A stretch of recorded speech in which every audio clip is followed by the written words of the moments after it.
The Mistresses Who Ruled France.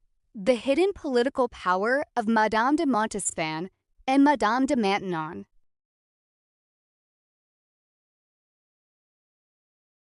History often remembers kings as the architects of nations, but behind many of Europe's greatest monarchs stood individuals who never officially wore a crown, yet quietly influenced the course of politics. Few royal courts demonstrated this hidden reality more clearly than the magnificent court of King Louis XIV of France. During his 72-year reign, France became the dominant power in Europe, setting standards in art, architecture, fashion, diplomacy, and military strength. Louis XIV earned the title the Sun King, presenting himself as the center of French political life, just as the sun stands at the center of the solar system. Yet even the brightest sun cast shadows. Behind the glittering halls of the Palace of Versailles stood two extraordinary women whose influence reached into every corner of government. Neither possessed constitutional authority, neither held elected office, neither commanded armies. Yet ministers, ambassadors, bishops, generals, and foreign rulers carefully watched their movements, knowing that access to these women often meant access to the king himself. These women were Madame de Montespan and Madame de Maintenon. Although remembered primarily as royal mistresses, reducing their lives to romance alone ignores the remarkable political roles they played. They became advisors, patrons, intermediaries, and informal decision-makers during one of the most important periods in French history. Their influence demonstrates how personal relationships at court could become instruments of national power. To understand their importance, one must first understand the world they entered. 17th-century France was undergoing enormous transformation. Only decades earlier, religious wars had devastated the kingdom. Noble families frequently challenged royal authority, while regional governors exercised considerable independence from Paris. When Louis XIV became king as a young child in 1643, France was technically powerful but politically unstable. During his minority, government rested in the hands of his mother, Anne of Austria, and the brilliant Italian-born Cardinal Mazarin. The young king witnessed the traumatic civil conflicts known as the Fronde, in which nobles rebelled against royal authority. Forced to flee Paris several times, Louis developed a lifelong determination that no aristocrat would ever again threaten the monarchy. This childhood experience profoundly shaped his understanding of power. Once he assumed personal control of government in 1661, following Mazarin's death, Louis began constructing an entirely new political system. Rather than allowing powerful nobles to dominate provinces, he required them to spend much of their time at his magnificent new palace at Versailles. There, elaborate ceremonies governed every aspect of daily life. Even watching the king wake in the morning became an honor fiercely competed for by Europe's highest-ranking aristocrats. Versailles was much more than an elegant residence. It functioned as a carefully designed political machine. By surrounding nobles with endless rituals, entertainments, competitions, and opportunities for royal favor, Louis transformed ambitious aristocrats into loyal courtiers. Every invitation, every smile, every conversation with the king carried political significance. Within this environment, proximity became power. Official titles certainly mattered, but personal relationships mattered even more. Ministers prepared reports, generals won battles, and judges enforced laws. Yet many critical decisions were shaped through private conversations held during walks in palace gardens, intimate dinners, or quiet evenings inside the king's apartments. Consequently, whoever enjoyed the king's confidence occupied a position of extraordinary influence. Royal mistresses had existed long before Louis XIV. European monarchs frequently maintained relationships outside marriage, and these women sometimes received noble titles, estates, and pensions. However, under Louis XIV, the position reached an unprecedented level of political visibility. The court recognized that the king's favorite companion could recommend appointments, protect careers, encourage artistic projects, influence diplomatic discussions, and sometimes soften or strengthen the king's opinions. This unique environment created opportunities unavailable to women through formal institutions. 17th-century France largely excluded women from government office. They could not become ministers, military commanders, judges, or members of royal councils.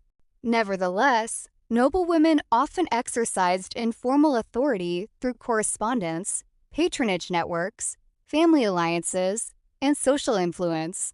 The royal mistress represented perhaps the most powerful version of this informal political role. No woman embodied that reality more dramatically than Françoise Athénaïs de Rochechouart de Mortemart, later known as Madame de Montespan. Born in 1640 into one of France's oldest noble families, Athénaïs received an education unusual for women of her time. She learned languages, literature, music, theology, conversation, and court etiquette. Intelligent, witty, and remarkably confident, she quickly developed a reputation for dazzling everyone she met. Unlike many aristocratic women whose education emphasized obedience and modesty, Athénaïs possessed extraordinary conversational ability.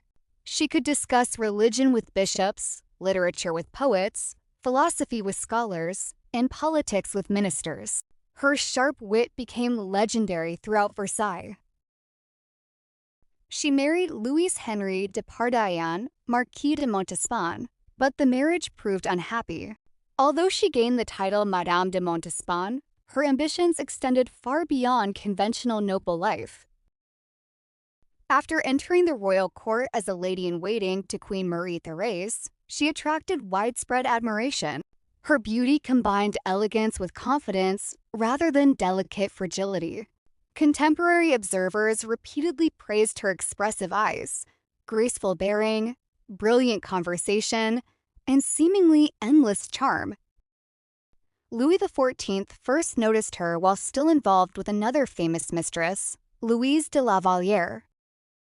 Louise represented almost the opposite personality.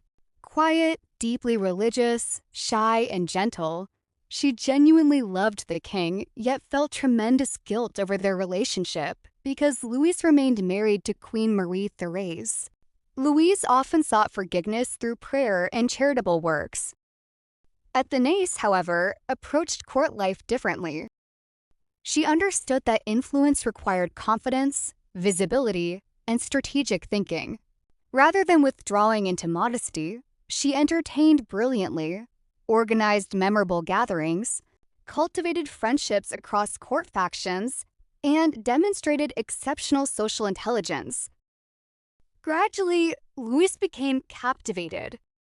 By approximately 1667, Madame de Montespan had replaced Louise de la Vallière as the king's principal favorite. Her rise dramatically altered court politics. Unlike previous royal companions, Madame de Montespan embraced her public position. She occupied luxurious apartments connected directly to the king's residence. Artists painted her portrait. Fashion throughout France copied her hairstyles, clothing, jewelry, and mannerisms. Writers praised her wit, while diplomats reported extensively on her activities. Foreign ambassadors quickly realized that understanding French policy increasingly required understanding Madame de Montespan. Visitors from England, Spain, the Dutch Republic, Austria, and numerous German states carefully described her conversations. Friendships, rivalries, and opinions within confidential diplomatic reports sent home to their governments. These reports reveal something remarkable. Although she possessed no constitutional authority, ministers often consulted her before presenting proposals to Louis XIV. Noble families sought her recommendation for military promotions, church appointments, provincial governorships, and diplomatic positions. Patronage represented one of her greatest political tools. In early modern Europe, Advancement rarely depended solely upon talent. Personal recommendations significantly influenced appointments.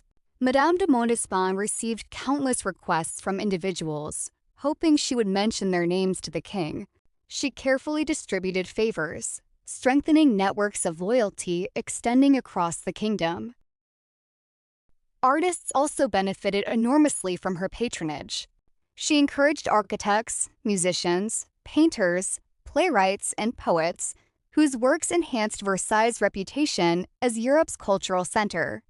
Through artistic sponsorship, she indirectly strengthened Louis XIV's political image. Culture itself became an instrument of government. Magnificent buildings, spectacular theater productions, elaborate festivals, and luxurious fashions projected French superiority across Europe.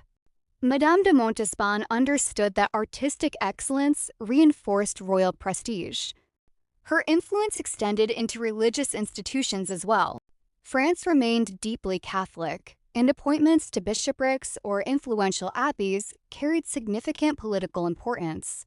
Noble families frequently requested her assistance in advancing relatives within the church. Although ultimate decisions rested with the king, her recommendations often carried substantial weight. Court factions naturally formed around her. Supporters recognized that loyalty to Madame de Montespan could produce rewards, while opponents worried that excessive dependence upon one individual distorted government. Rivalries intensified as ambitious nobles competed for her attention. Yet Louis himself appeared entirely comfortable with her influence. He valued intelligence in conversation and appreciated advisors capable of speaking honestly. Madame de Montespan frequently challenged assumptions, offered observations about personalities at court, and discussed broader political questions. Unlike ministers who sometimes hesitated to disagree openly with an absolute monarch, she enjoyed unusual freedom to express opinions privately. This did not mean she dictated French policy. The image of Madame de Montespan secretly ruling France exaggerates reality. Louis XIV remained deeply committed to exercising personal authority.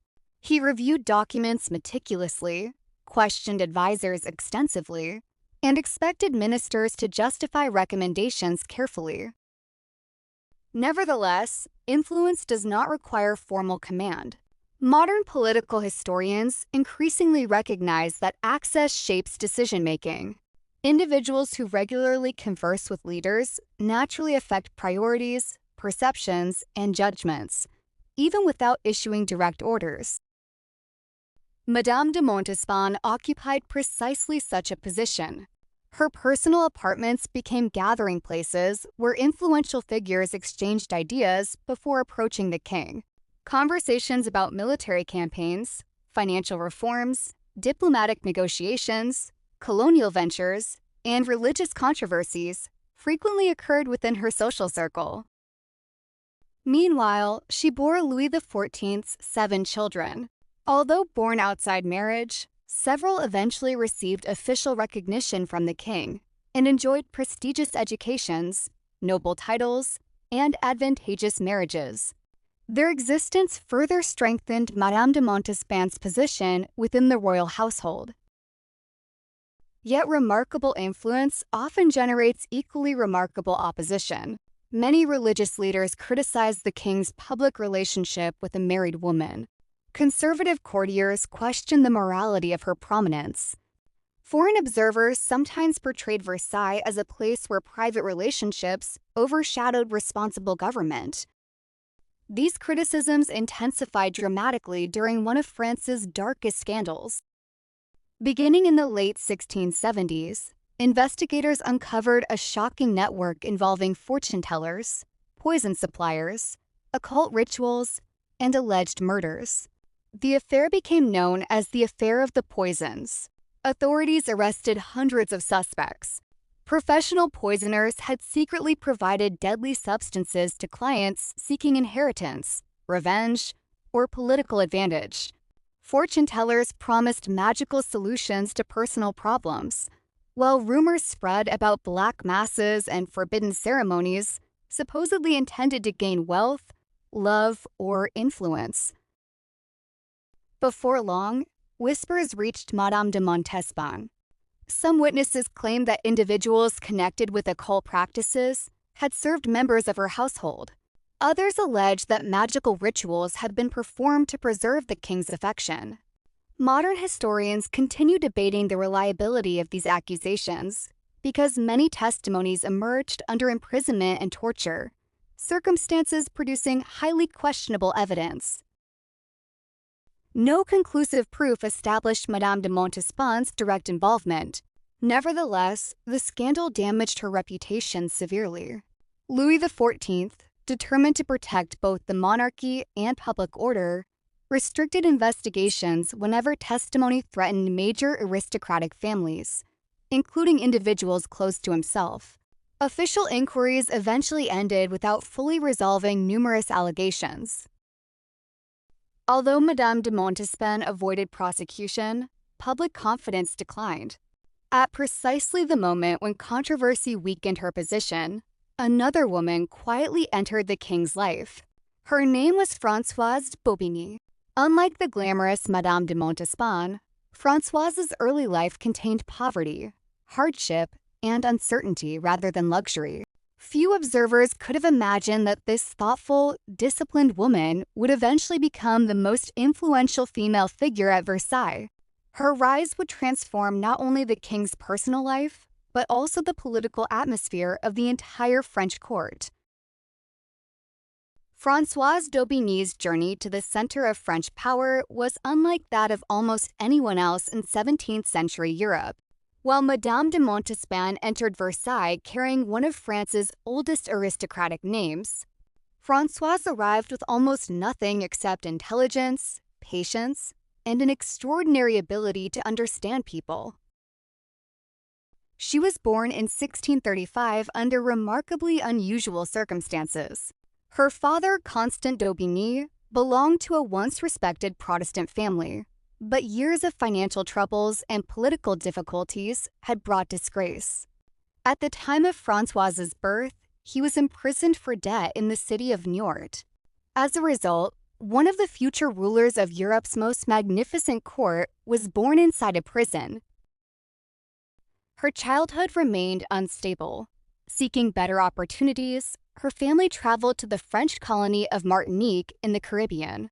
The tropical island was beautiful, but life there was harsh. Disease, economic hardship, and uncertainty shaped her early years. Eventually, the family returned to France, poorer than before. These difficult experiences left a permanent mark on Françoise's character. Unlike many aristocrats who had known only comfort, she understood insecurity, disappointment, and the constant need for self-discipline. Friends later observed that she rarely wasted money, seldom acted impulsively, and almost never forgot the value of patience. After returning to France, she was educated by relatives in both Protestant and Catholic households. This unusual upbringing exposed her to different religious traditions at a time when faith divided Europe. Eventually, she converted fully to Catholicism, but her early experiences helped her appreciate complexity rather than simple certainty. As a young woman, she married the writer and poet Paul Scarron, whose wit made him famous throughout Paris despite severe physical disability. Their marriage was based more upon companionship and intellectual conversation than wealth. Through Scarron's literary circle, Françoise met scholars, artists, nobles, and politicians. She listened carefully, learned continuously, and developed exceptional conversational skills. When Scarron died, she again faced poverty. For several years, she survived through modest pensions and the generosity of influential friends. Rather than allowing hardship to destroy her ambitions, she quietly expanded her network of relationships. She never appeared desperate. Instead, she cultivated a reputation for dignity, intelligence, and discretion. Those qualities would eventually change her life forever. The connection came through Madame de Montespan herself.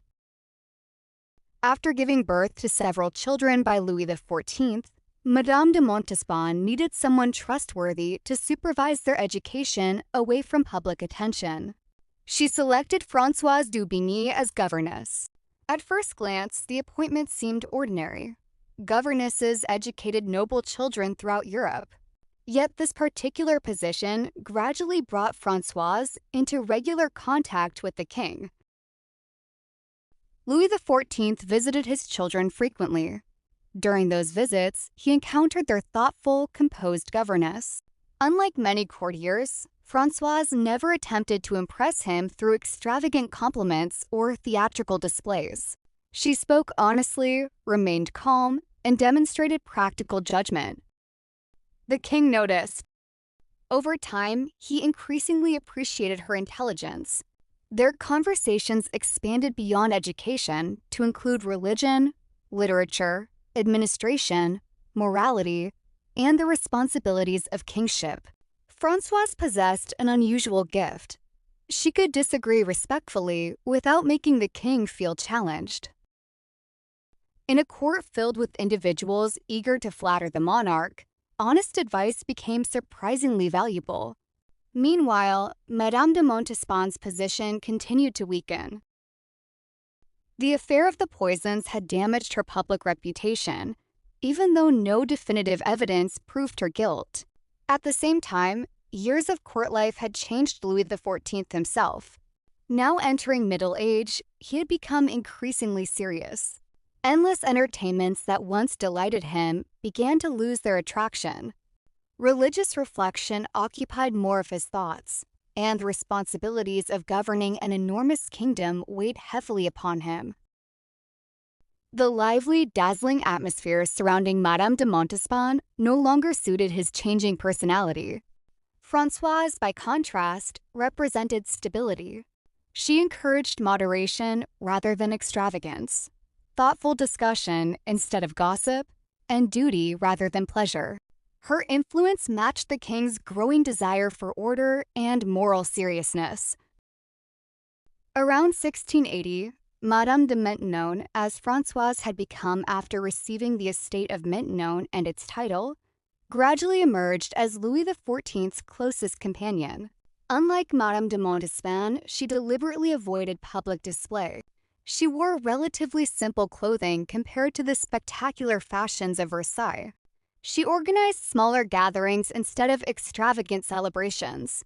She rarely sought attention and seldom appeared eager to demonstrate influence.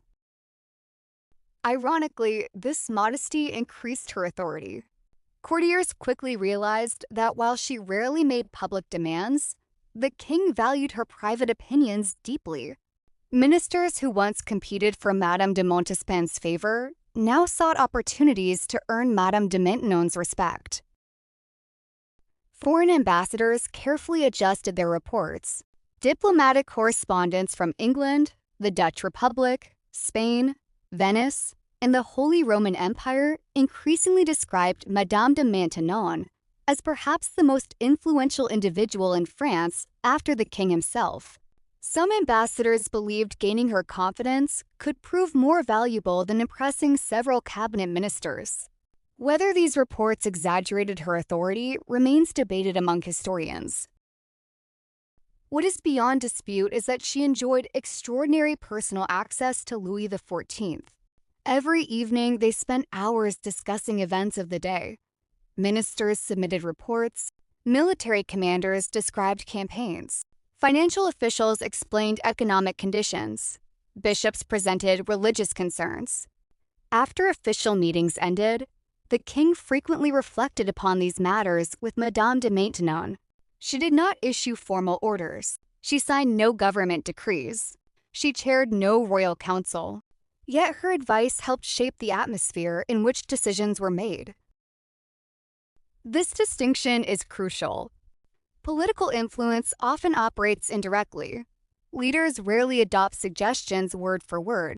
Instead, trusted advisors help frame questions, highlight concerns, challenge assumptions, and encourage certain priorities over others.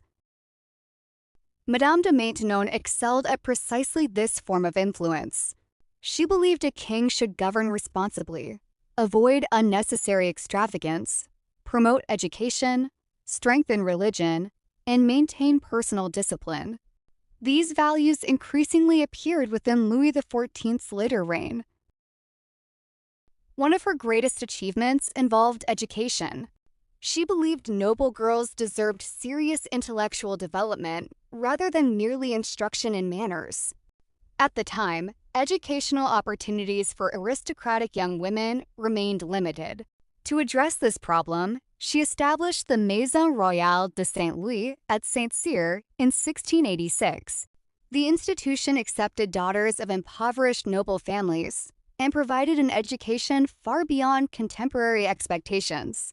Students studied literature, history, religion, mathematics, music, languages, and practical household management. Madame de Maintenon supervised the school personally. She wrote letters discussing teaching methods, student behavior, curriculum, and moral development.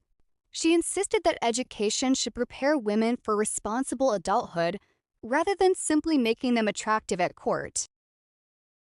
Saint-Cyr became one of Europe's most admired educational institutions. Visitors from other countries studied its methods, while educators praised its discipline and intellectual standards. The school represented one of the earliest major efforts by a European ruler's inner circle to provide systematic education specifically designed for women of the nobility. Her educational work reflected a broader philosophy. She believed influence should improve society rather than merely increase personal prestige.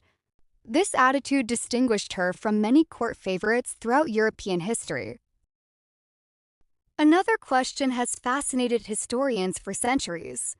Did Louis XIV secretly marry Madame de Maintenon? No official marriage record survives. Because Louis's queen, Marie-Thérèse, died in 1683, the king was legally free to remarry. Numerous contemporary witnesses believed that a private religious ceremony occurred sometime afterward. If such a marriage took place, it was almost certainly morganatic. A morganatic marriage allowed a king to marry someone of lower social rank, without granting that spouse the title of queen or succession rights for future children. Such arrangements protected the royal dynasty while recognizing a personal relationship.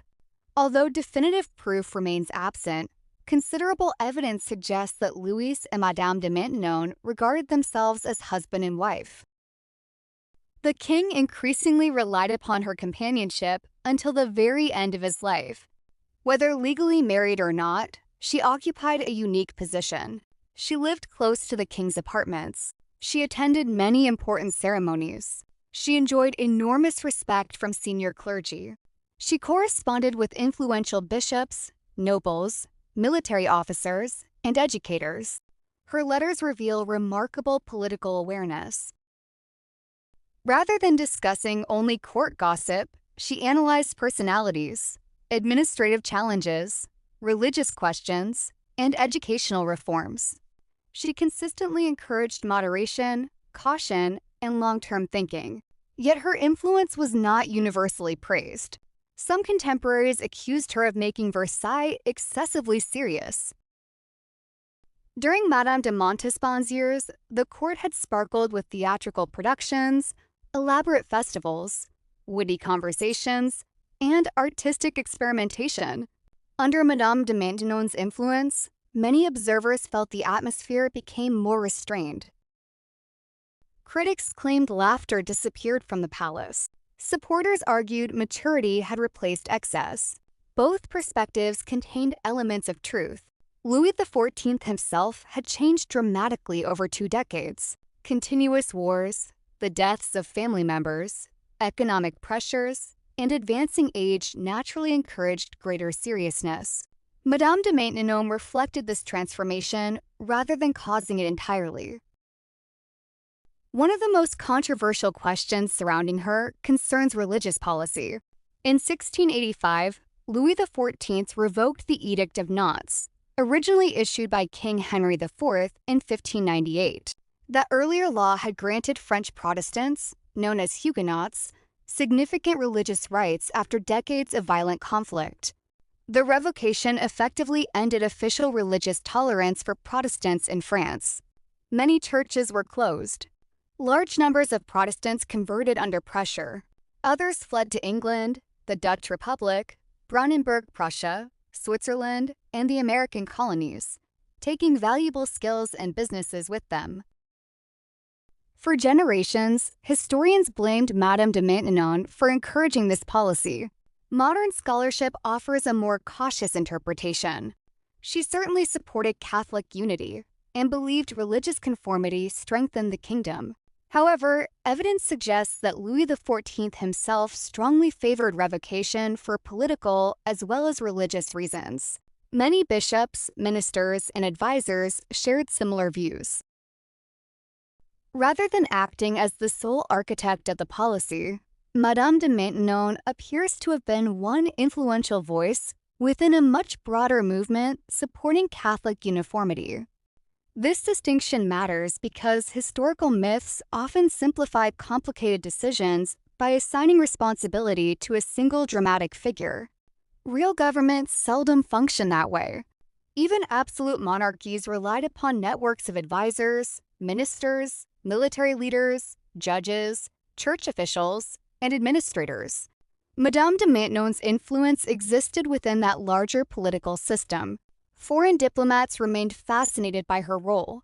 English ambassadors repeatedly observed that audiences with the king became easier after respectful contact with Madame de Maintenon's household. Spanish representatives described her as calm, intelligent, and extraordinarily careful with confidential information. Dutch observers admired her discipline, while worrying that her religious convictions made diplomatic compromise more difficult. No matter their opinions, almost everyone agreed on one point. Ignoring Madame de Maintenon meant misunderstanding French politics. She became the quiet center of Versailles. Unlike Madame de Montespan, whose brilliance dominated public celebrations, Madame de Maintenon's authority operated almost invisibly. She preferred conversations to ceremonies, letters to speeches, reflection to spectacle, private persuasion to public command. This style proved remarkably durable. From the mid-1680s until Louis XIV's death in 1715, no other woman exercised comparable personal influence over the French king. For more than 30 years, she remained his closest advisor, companion, and confidant. Yet the greatest measure of both women lies not in comparing their personalities, but in understanding what they reveal about power itself. One demonstrated the political strength of charisma, beauty, culture, and social brilliance. The other demonstrated the lasting influence of intelligence, discipline, education, and quiet counsel. Together, they transformed the meaning of the royal favorite. They were not simply companions of a king. They became participants in the government of one of the most powerful kingdoms in the world. When people imagine the Palace of Versailles today, they often picture glittering mirrors, golden halls, elegant gardens, and magnificent royal ceremonies. The palace symbolizes absolute monarchy at its greatest height. Yet behind the marble corridors and carefully choreographed rituals, another kind of government quietly operated. It was a government built not upon laws or military force, but upon trust, conversation, personal relationships, and influence. Madame de Montespan and Madame de Maintenon never sat upon the French throne. Neither woman attended meetings of the Royal Council as an official minister.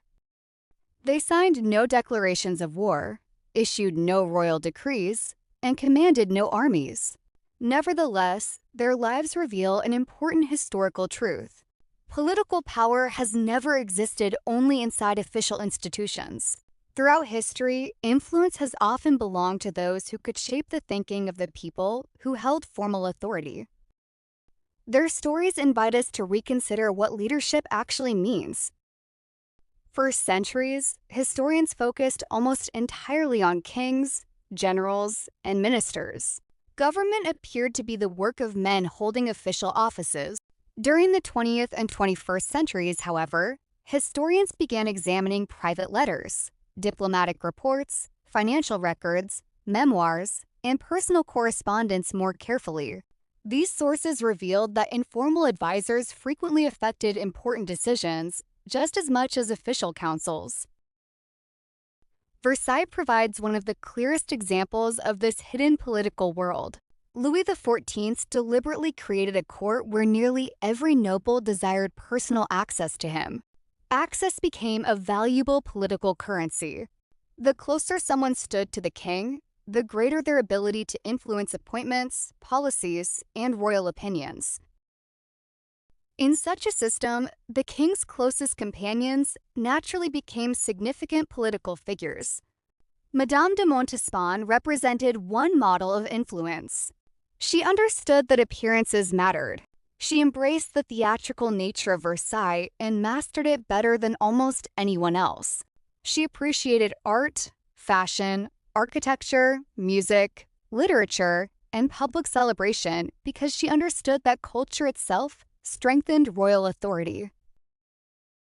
Modern readers sometimes underestimate the political importance of beauty and ceremony. During Louis XIV's reign, magnificent public displays served important diplomatic purposes. Every palace expansion, theatrical performance, musical composition, or royal celebration reminded Europe that France possessed enormous wealth, stability, and confidence. Madame de Montespan contributed directly to that image. She encouraged artists whose works became symbols of French greatness. She supported writers who praised the monarchy. She participated in court festivals that impressed visiting ambassadors from across Europe. Even her clothing influenced international fashion. French textiles, jewelry, hairstyles, perfumes, and luxury goods spread throughout European markets, increasing both France's prestige and its economy. In this sense, she exercised what modern political scientists might call cultural influence or soft power. France became admired not only because of military victories, but because European elites wanted to imitate French culture. Versailles became the model for royal courts from Russia to Spain. French became the preferred language of diplomacy. French fashion dominated aristocratic society. French architecture inspired royal palaces across the continent. While Louis XIV deserves much of the credit for promoting this cultural transformation, influential figures surrounding him, including Madame de Montespan, helped create the atmosphere that made it possible. Her greatest strength lay in understanding people. She recognized ambition, rewarded loyalty, remembered personal details, and built extensive networks throughout the nobility. These relationships allowed her recommendations to carry considerable weight. Yet the same qualities that fueled her rise also contributed to her decline. Because her influence was highly visible, it attracted criticism. Rivals carefully watched every action. Religious leaders questioned the morality of her position. Political opponents spread rumors. When the affair of the poisons exploded into public view, even unproven accusations proved damaging. History repeatedly demonstrates that highly visible influence often faces greater resistance than quiet influence. Madame de Maintenon understood this lesson perfectly. Rather than competing for public attention, she avoided it whenever possible. Unlike many influential court figures, she almost never sought admiration through luxury or spectacle. She cultivated an image of modesty, seriousness, and self-control. This approach allowed her to remain influential for more than 3 decades. Her power rested upon confidence rather than popularity. Louis XIV trusted her judgment because she consistently demonstrated discretion. She rarely revealed confidential conversations. She avoided unnecessary conflicts. She focused upon long-term questions rather than temporary court rivalries. This reliability became one of her greatest political assets. Modern leaders often depend upon advisors capable of offering honest opinions privately while maintaining loyalty publicly. Madame de Maintenon fulfilled precisely this role. Her educational achievements perhaps represent her most enduring contribution. The Maison Royale de Saint-Louis at Saint-Cyr continued influencing European education long after her death. The school challenged assumptions about women's intellectual abilities by providing rigorous instruction rather than superficial accomplishments. Students learned to think carefully, express themselves clearly, and accept responsibilities beyond decorative roles at court. Although the curriculum reflected the values of 17th-century France, its broader message proved remarkably progressive for its time. Women deserved education because they would shape future generations, manage noble households, and contribute to society through wisdom as well as virtue.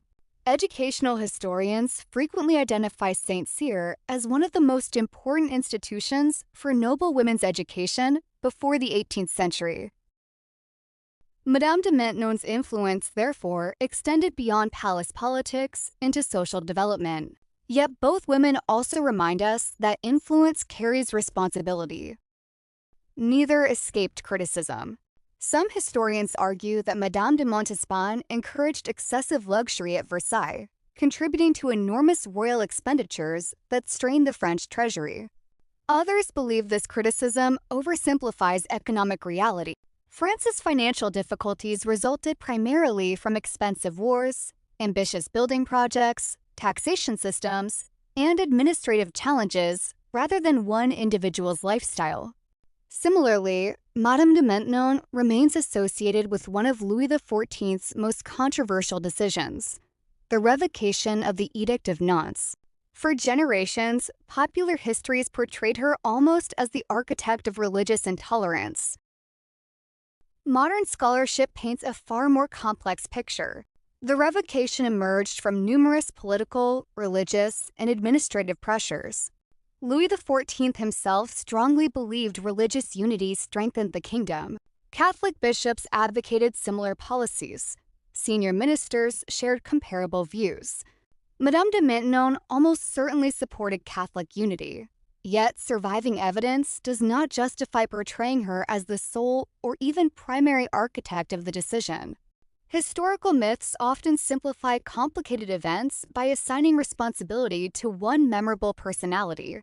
Reality is usually far more complicated. Governments function through discussions among many participants, especially when dealing with issues affecting millions of people. One of the most fascinating aspects of both women's stories involves the reactions of foreign governments.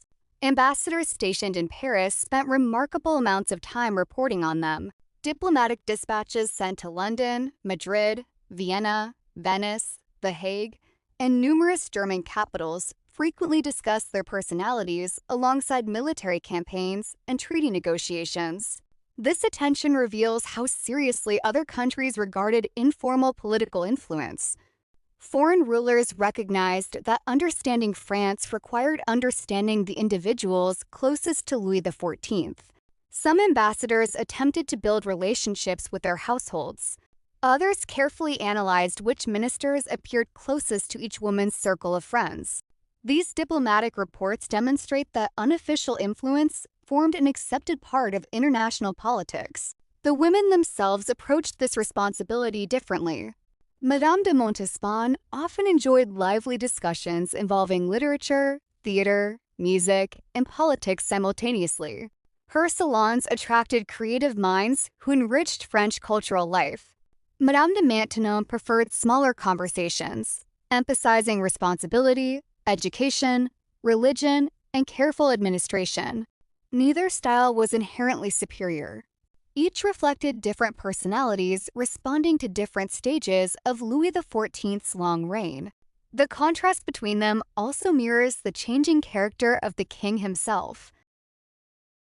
During his youth, Louis XIV projected confidence, energy, military ambition, and artistic brilliance. Madame de Montespan perfectly complemented this dynamic period. As the decades passed, however, continuous warfare, personal losses, financial burdens, and advancing age encouraged greater seriousness. Madame de Maintenon's calm wisdom matched the king's later priorities. In many ways, the transition from one favorite to the other symbolized the transition from the energetic optimism of Louis XIV's middle years to the reflective conservatism of his later reign. When Louis XIV died on September 1, 1715, after 72 years on the throne, an era ended. He had become the longest reigning monarch in European history up to that point. France mourned a king who had transformed his country into the continent's leading cultural and political power, despite the serious economic and military challenges of his final years. Madame de Maintenon survived him only 4 years. Following the king's death, she quietly retired to Saint-Cyr, the educational institution she loved most. There she lived simply, far removed from the magnificence of Versailles that had once revolved around her daily presence. She spent her remaining years overseeing education, praying, reading, writing letters, and reflecting upon a remarkable life. She died in 1719 at the age of 83. Madame de Montespan had died earlier in 1707. Long before her death, she had gradually withdrawn from the center of court life. In later years, she devoted increasing attention to religious devotion and charitable activities, perhaps seeking peace after decades spent amid political competition and public scrutiny. Both women left behind legacies far more significant than either could have imagined. They transformed expectations surrounding royal favorites. Earlier mistresses had certainly exercised influence, but Madame de Montespan and Madame de Maintenon demonstrated that women excluded from formal political office could nevertheless become indispensable participants in governing one of Europe's greatest kingdoms. Their examples influenced later courts across Europe. Royal favorites in Spain, Britain, Russia, and several German states increasingly recognized the political possibilities of informal influence. Some attempted to imitate Madame de Montespan's brilliance. Others preferred Madame de Maintenon's discretion. Not all succeeded. Their effectiveness depended largely upon exceptional intelligence, emotional awareness, and the ability to earn lasting trust. Modern historians increasingly describe both women not simply as royal mistresses, but as political actors operating within the informal structures of early modern government. This language reflects an important shift in historical understanding. Power should not be measured only by official titles. It should also be measured by influence over decisions, institutions, ideas, and people. By that standard, Madame de Montespan and Madame de Maintenon unquestionably belong among the important political figures of 17th-century France. Their stories also challenge common assumptions about women's roles before the modern era. Although legal barriers limited women's participation in government, they still found ways to exercise authority through diplomacy, correspondence, patronage, education, family alliances, and personal relationships. Their influence was constrained, indirect, and often unofficial, yet it was undeniably real. Perhaps that is the greatest lesson their lives offer. History is rarely shaped by visible leaders alone. Behind every throne stand advisors. Behind every great decision lie countless conversations that never appear in official records. Behind every famous ruler exist trusted individuals whose names gradually fade from public memory despite their enormous influence. Madame de Montespan and Madame de Maintenon belong to that hidden world. One dazzled Europe through brilliance, elegance, and cultural leadership. The other quietly guided a king through wisdom, discipline, and thoughtful counsel. Together, they reveal that the history of France cannot be understood by studying Louis XIV alone. To understand the age of the Sun King, one must also understand the remarkable women who stood beside him, not as queens, not as ministers, but as influential figures whose private conversations echoed through the halls of Versailles and, ultimately, across the history of Europe. Their lives remind us that power often wears unexpected faces. Sometimes it sits upon a throne beneath a golden crown. Sometimes it signs official documents bearing a royal seal, and sometimes it speaks softly across a private table, changing the course of history one conversation at a time. End of audiobook.